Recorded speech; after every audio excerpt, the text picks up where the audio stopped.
आज हम लोग चर्चा कर रहे थे कि भारतीय राष्ट्रीय आंदोलन का जो समय था 1947 1870 से लेकर के 1947 तक का जो समय है, उसमें किस तरह से भारतीय राष्ट्रीय आंदोलन में किन किन घटनाओं का जिक्र किया गया है, इसकी चर्चा आज हम लोग करेंगे।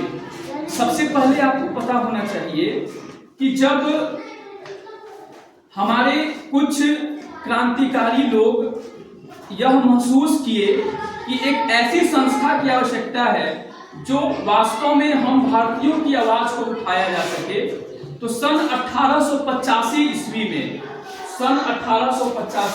में मात्र 72 सदस्यों के साथ एक संस्था का स्थापना किया गया जिसका नाम था भारतीय राष्ट्रीय कांग्रेस।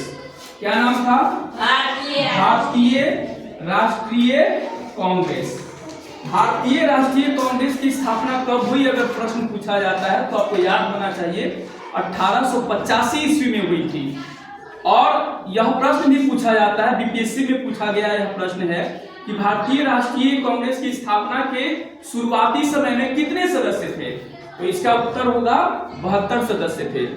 इसके साथ ही आपको यह भी पता होना चाहिए कि दादा भाई नौरोजी के द्वारा एक पुस्तक लिखा गया था, poverty and un British rule of India. इस पुस्तक में ब्रिटिश सरकार की तीखी आलोचना की गई थी। तो इस पूरे डिस्कशन से हम लोग जो 3-4 प्रश्न चर्चा किए हैं, यह एग्जाम के पर्पज से बहुत इंपॉर्टेंट है, इसको आप सभी को याद कर लेना चाहिए। Thank you.